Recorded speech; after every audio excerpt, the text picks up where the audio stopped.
De Mouloud Ferraoun, le fils du pauvre, deuxième partie, chapitre 4. Il y avait déjà 1 an et demi que Ramdan était en France. Un soir de septembre, Fouroulou rentrait des champs avec son jeune frère, conduisant le troupeau de chèvres qu'il venait de faire paître. Près du village, les deux enfants rencontrèrent leur grand cousin Arsène, qui se dirigeait vers l'abreuvoir pour faire boire son âne. Arsène se pencha sur Dadar, lui pinça la joue et lui dit « Cours chez toi, devance ton frère, ton père est arrivé. » Les deux enfants se plantèrent au milieu du sentier, béants de surprise, n'osant ni bouger ni parler, pendant qu'Arsène s'en allait tranquillement en souriant.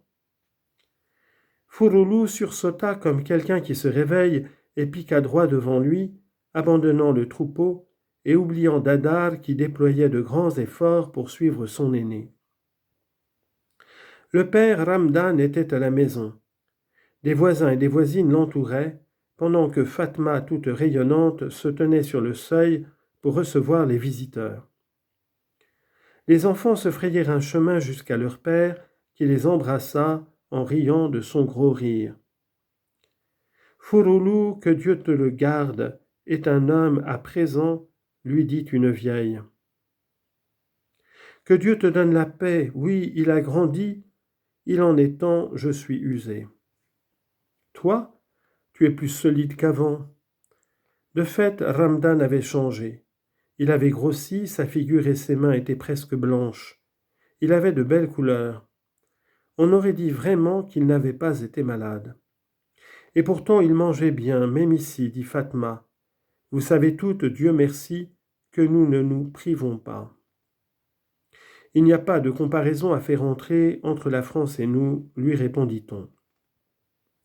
Fouroulou avait hâte de voir tout ce monde disparaître pour se retrouver seul avec ses parents.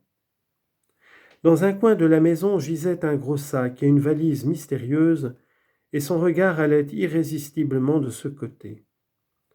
Quant à Dadar, sans plus de façon, il s'était assis sur la valise et s'acharnait des dents et des ongles sur la ficelle qui fermait le sac. Par pure jalousie, Zazou voulut l'en empêcher, et il en résulta une bagarre qui attira pendant un moment l'attention des grandes personnes. Cependant, Ramdan fut obligé de subir l'interrogatoire de tous ceux qui avaient des parents à Paris. Il répondait à tous avec complaisance et remit quelques commissions dont on l'avait chargé.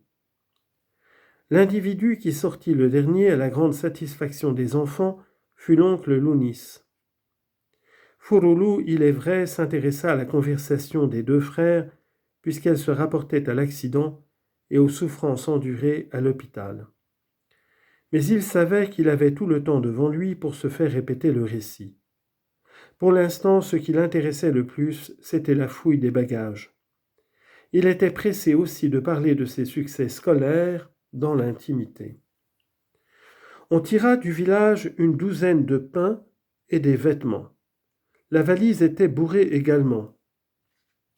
Les pains furent coupés en morceaux et répartis entre les voisins. Fouroulou et sa sœur Titi faisaient la navette, allant chez l'un puis chez l'autre. L'oncle reçut 2 pains entiers. Puis cette même nuit, avant de s'endormir, Ramdan distribua les vêtements à ses enfants. Ces derniers s'en affublèrent sur le champ en un véritable carnaval. Ils se moquaient les uns des autres, riaient, s'embrassaient, se fâchaient.